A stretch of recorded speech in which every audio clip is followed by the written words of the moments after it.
Isang maulang hapon mga idol, ayan. So, meron na naman tayong isi-share sa inyo ng mga idol na alam ko na makakatulong na naman po sa inyo. At isa rin itong katanungan mula kay idol. So, mga bagay na kailangan mong iwasan kapag naandun ka na sa ikot niya, 'di ba? Kasi ginagawa mo ito palagi. So, hindi mo namamalayan na medyo or hindi na pala gusto ni um, katuwang. So, ano-ano nga ba ito yung mga dapat mong iwasan? Kapag naandun na si T doon kay Ikop, iiwasan mo ito, idol. Ito yung parang alam mo yon yung sinasabihan mo siya or inuutusan mo siya na gawin mo ito, gawin mo yan, na alam mo yon yung ginagawa na nga niya, pero parang sinasabi mo sa kanya na kulang pa, gawin mo pa ng, kasi marami ang mga marami sa atin na hindi naman katulad ko na bihasa, kumbaga, na alam yung mga bagay na ito, or especially sa mga bago, 'di ba? So hindi nila alam to, and halimbawa kapag yung lalaki is medyo bihasa, 'di ba? So hindi mo maiwasan na itikom yung bibig kapag naandun na si T doon sa ikop. So iwasan mo ito, idol, no? Marami kasi sa mga kalalakihan ngayon na sasabihin nila na lakasan mo, yung mga ganon, yung boses mo ba, yung kailangan lakasan mo yung boses mo, yung hindi na nila iniisip yung nasa kapaligiran nila. Yung iniisip na lang nila is yung pansariling nila, kaligayahan na lang nila. Hindi nila iniisip kung ano man yung kung may makakarinig ba, hindi na nila iniisip, 'di ba? Yung kung gusto ba ng puso mo, or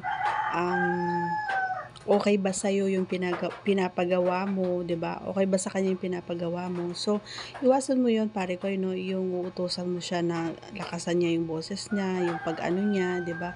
And yung isang bagay naman na dapat mong gawin is hayaan mo na siya yung magkusa. Oo, huwag mo siyang uutusan. Pero kung okay lang naman na halimbawa yung mga sinasabi mo is ginagawa niya, at nararamdaman mo or nakikita mo doon sa kilos niya na hindi naman siya pumapalag, is okay lang. Pero kapag napansin mo na kapag ganun yung ginagawa mo, yung inuutusan mo siya, hindi napansin mo na medyo nag-iba yung aura niya, or medyo nag-iba yung niya, yung pagiging energetic niya. So, tantanan mo na yung ganong eksena mo. Okay? So, may mga bagay din kasi tayo na kailangan na kahit na sa galaw pa lang or sa expression ng mukha is kailangan nating marunong tayong magbasa, or marunong tayong umunawa. So, wag nating ugalihin yung naka-close yung ating mga mata kapag ginagawa natin yun, kasi for me, parang mas maganda yung open yung iyong mata. Kasi minsan kapag sa akin, para sa akin, iniisip ko kasi kapag naka-close yung mata ng aking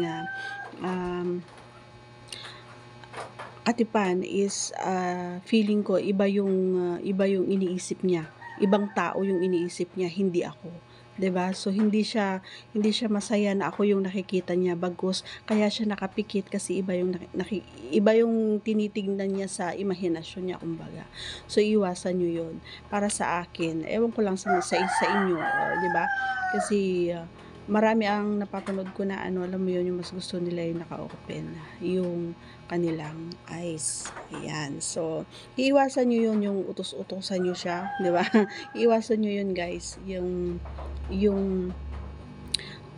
sige pa, ano mo pa, yung mga ganon, yung uutusan ka kung ano yung gagawin mo sa sarili mo. Diba?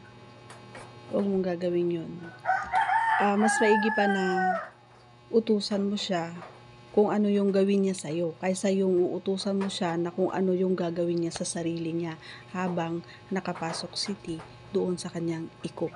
So, iwasan mo yun, pare ko. So, sana meron kang nakuhang ano na naman,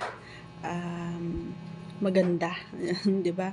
Kasi nakakaugalian na natin. Ay, ngayon naisip mo na habang pinapanood mo 'to, naiisip mo na, "Ala, ginagawa ko ito." Gano'n pala 'yon, 'di ba? At least alam mo na ngayon.